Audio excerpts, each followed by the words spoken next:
Hypoperfusion promotes anaerobic glycolysis, leading to an increased production of pyruvate, which in turn increases the lactate. Thus, lactate is considered as a marker of hypoperfusion.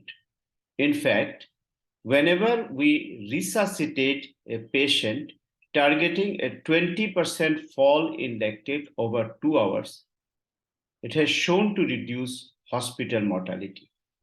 Hence, a surviving sepsis campaign guideline has strongly recommended lactate-guided resuscitation, where we target to reduce the lactate by at least 20% over 2 hours. Several studies have shown that in patients with septic shock and in many other conditions, high lactate value is associated with increase in mortality.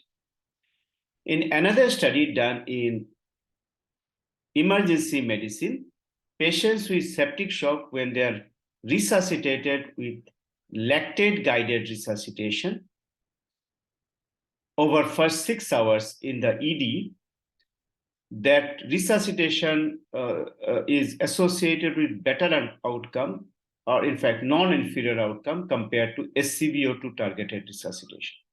So lactate is important. Lactate is a marker of hypoperfusion. Lactate is associated with increase in mortality, and non-improvement of lactate is again associated with increase in mortality. And lactate-guided resuscitation is found to be better. However, there are several limitations of lactate, which we must understand as a critical care practitioner.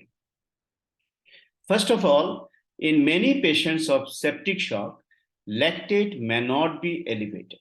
Fortunately, those patients of septic shock where lactate is not elevated has a much better prognosis compared to patients where there are elevations of lactate.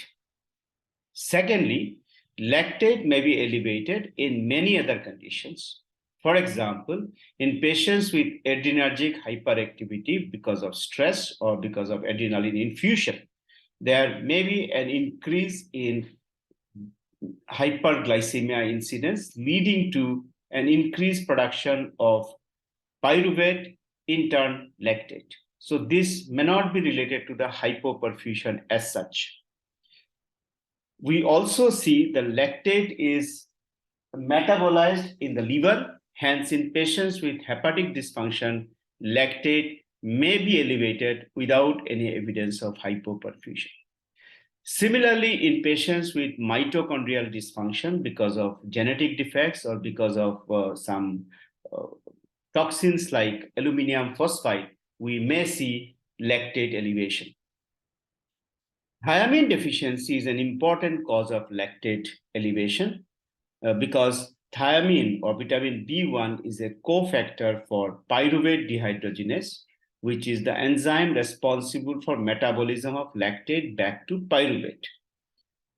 Several medications, especially metformin, antiretroviral drugs, or salbutamol nebulizations can give rise to hyperlactatemia. So these conditions may not be related to the hypoperfusion per se. And we need to understand that some certain lactates may not be hypoperfusion related, and we need to dissociate or need to diagnose these conditions well in advance to avoid fluid overload. Thirdly, lactate is a laboratory marker and it may not be available in all resource-limited settings. Finally, it has been shown in studies that in comparison with capillary refill time, kinetics of lactate is slow. What does it mean? It means that normalization of lactate may take a longer time compared to normalization of capillary refill time in patients with circulatory shock. And this may reflect in the increased volume requirement in lactate-guided resuscitation compared to capillary refill-guided resuscitation, as has been seen in the Andromeda shock trial. So Lactate is important. Lactate is a marker of hypoperfusion. Lactate is a marker of poor prognosis. Lactate-guided resuscitations are well established and recommended by guidelines, but we need to understand the limitations of lactates and measurement of lactate. Thank you.